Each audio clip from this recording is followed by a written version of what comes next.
Let me tell you about a dinner I still think about. 3 years ago, a friend's birthday.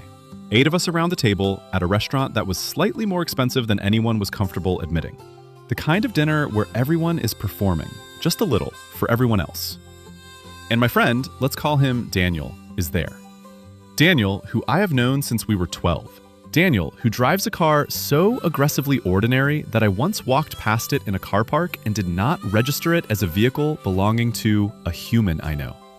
Which is normal for Daniel. What is not normal, or what I did not know was normal, is what his wife mentions halfway through the main course. Casually, as context for something else entirely. Not as an announcement. Daniel owns 4 properties. 4. I put my fork down. I look at Daniel. Daniel is eating. He is not doing anything with his face. I have known this man for 15 years. We grew up in the same neighborhood. We started our careers at roughly the same time. We have had hundreds of conversations about money, about rent, about the impossible geometry of trying to build something while the cost of everything keeps going up. Not once, not one single time, has the number 4 come up in any of them. So I do the only reasonable thing. I wait until his wife is talking to someone else, and I lean over and I ask him. And Daniel, quiet, ordinary car driving, apparently owns 4 properties Daniel, looks at me for a second, chews slowly, and says, I just stopped buying things I didn't need to impress people I don't care about. Then he went back to his food. And I sat there.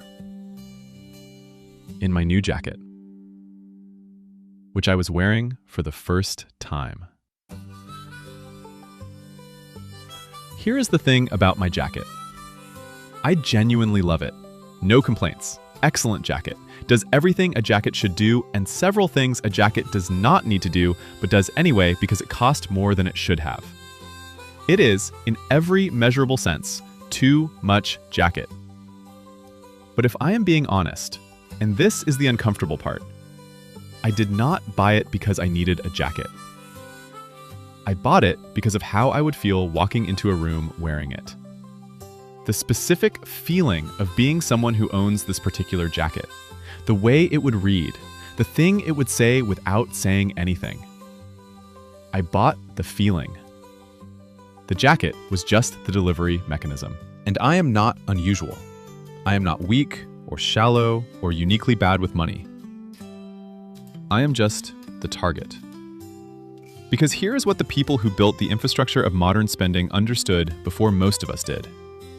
The feeling is the product. Not the jacket. The feeling of being someone who can afford the jacket. The feeling of arriving, of being seen as someone who has their life together. Even if your banking app tells a slightly different story.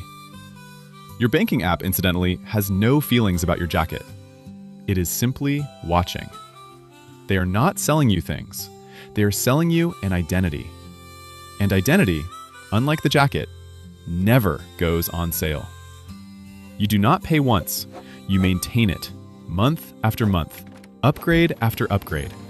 Every time the previous purchase stops generating the feeling, you need a new one. The feeling always fades.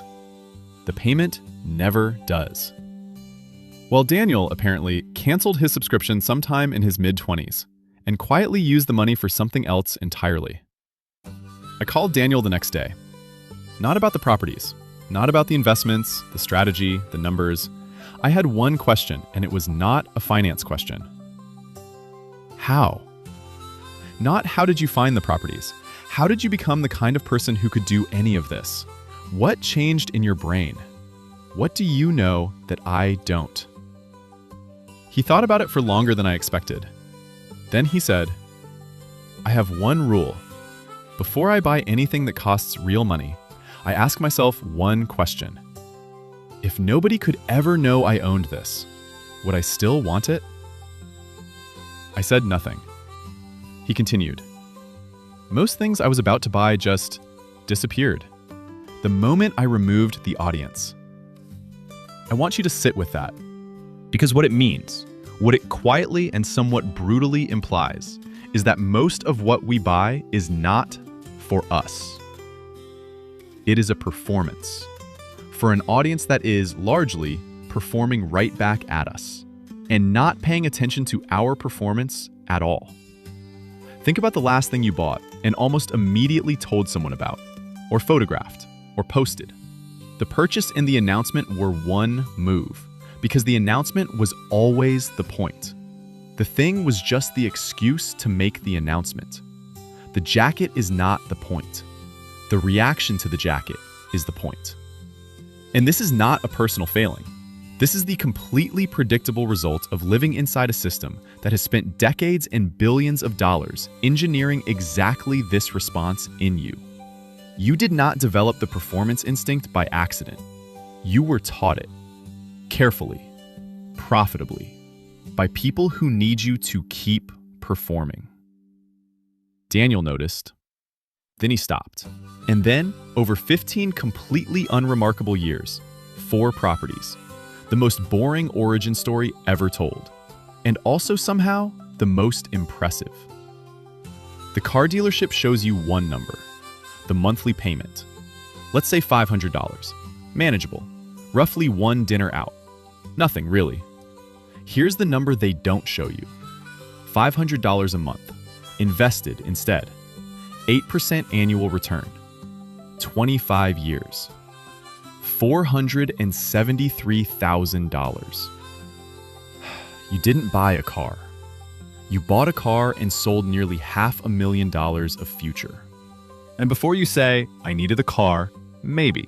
But did you need that car at that price, that year? Or did you need a car, which could have been older, cheaper, and gotten you to exactly the same places in exactly the same amount of time? The destination does not change based on the car. The car park does not become fancier. Nobody at the supermarket knows what you paid for it. The car is not the point. The second price tag is the point, because it exists on everything. The renovation done a year early, the phone upgraded when the old one worked fine, the watch, the kitchen, the jacket.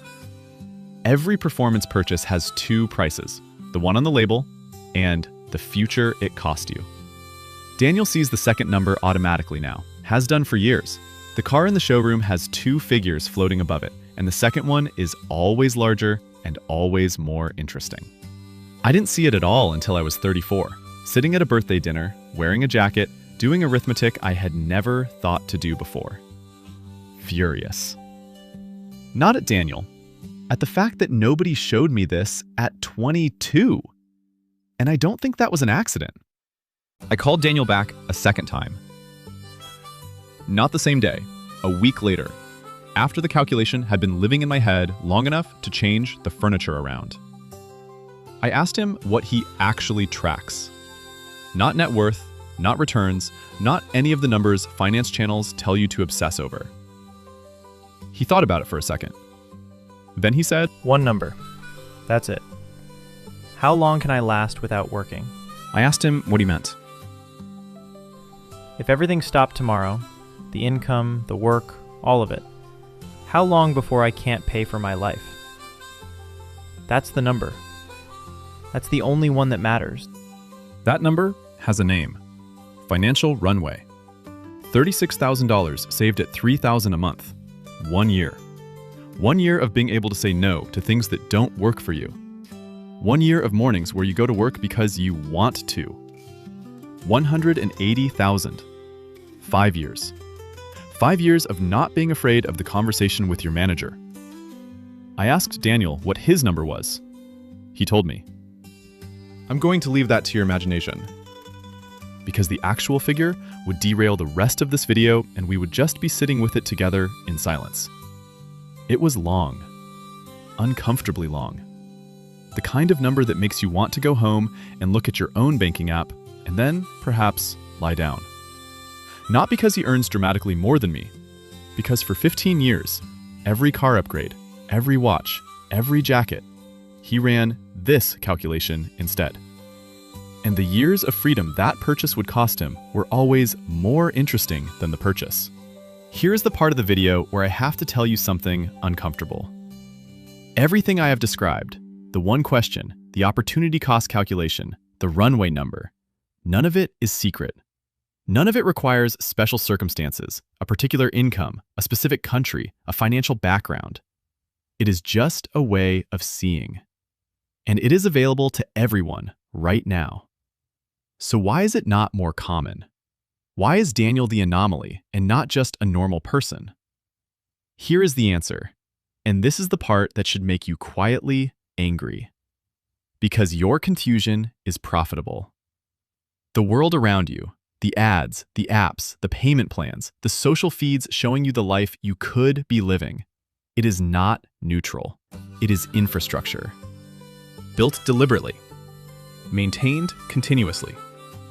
Funded generously. By an ecosystem of companies that make money when you perform wealth instead of building it. Your contentment, the moment you feel like enough, the moment Daniel's question makes most purchases disappear, is their revenue problem. The moment you are satisfied, you stop shopping.